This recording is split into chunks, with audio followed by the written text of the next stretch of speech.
I should say the things have changed in some ways. Who is the determinant of the public interest? The more time people spend in digital worlds, the more of our lives we live there. Intercoin, bringing power to the people.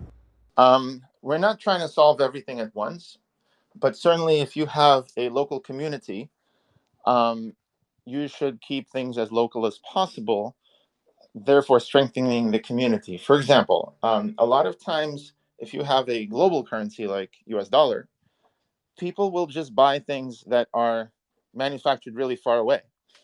And even they're so, I would say, we've gotten so lazy and addicted to instant gratification that we don't clean a spoon. We would go and get a plastic spoon that was, shipped in a big container with a lot of other spoons, maybe from China.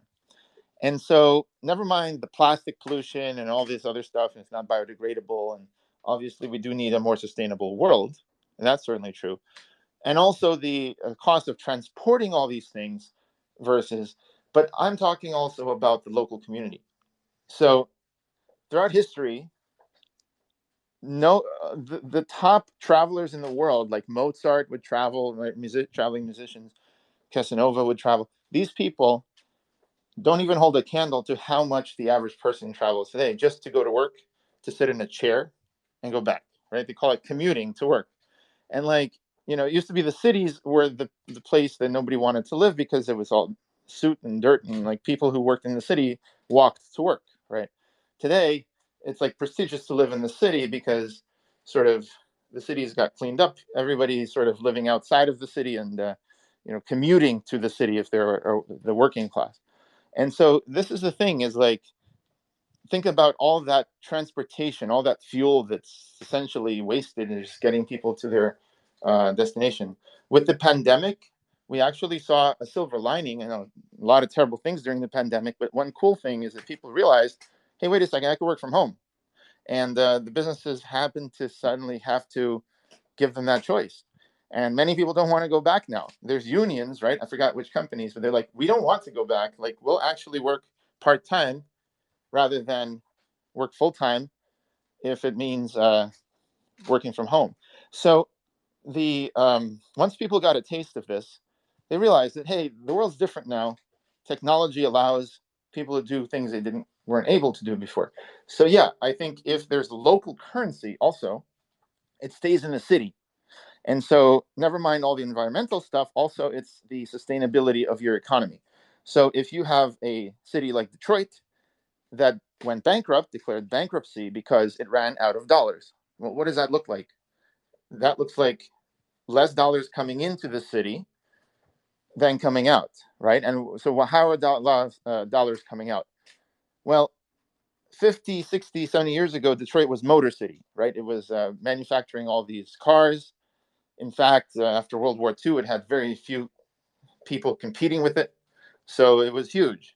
And people had great salaries, great jobs, and they could sustain on a single income, they could probably have an entire household. But then everything got automated gradually, right? And despite unions, despite everything, like things got automated. If you look at Detroit today, it's mostly robots on the factory floor. And so where does all that money go for the cars? And well, it goes to the shareholders who don't live in Detroit, right? So that leaves Detroit. And then whatever does trickle down to the economy of Detroit is the people might spend it on Amazon. They might spend it on, their stimulus check. Lots of them went towards buying crypto and buying a lot of other things. So that's all cool, except that it doesn't stay in the local economy. So there's going to be, in every federation, in every country, some places that do better than others. And the ones that do worse are going to maybe be in a death spiral to the bottom. There's many, many towns in the United States, I'm sure around the world, that have emptied out. People left. Some people are still living there. And very few people talk about that. They talk about when people leave the cities during the pandemic, and they're like, haha, the cities are badly run. But also the towns, when they empty out, the mining towns, the Rust Belt and all this stuff, a lot of people were quietly suffering this.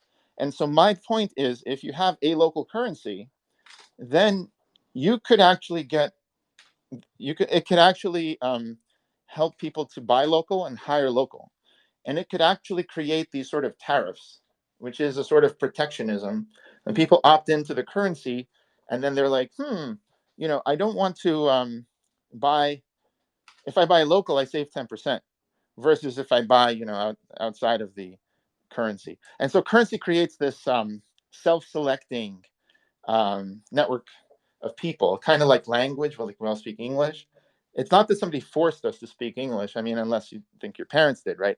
But it's sort of a more voluntary thing where you can choose to learn English, and to the extent that you are good and you've invested in English, you're part of the English-speaking community. Similarly, if you invest in a certain token and you become part of that community, then proportional to how much you hold and how much you're constantly interacting with that community, you're actually invested in it.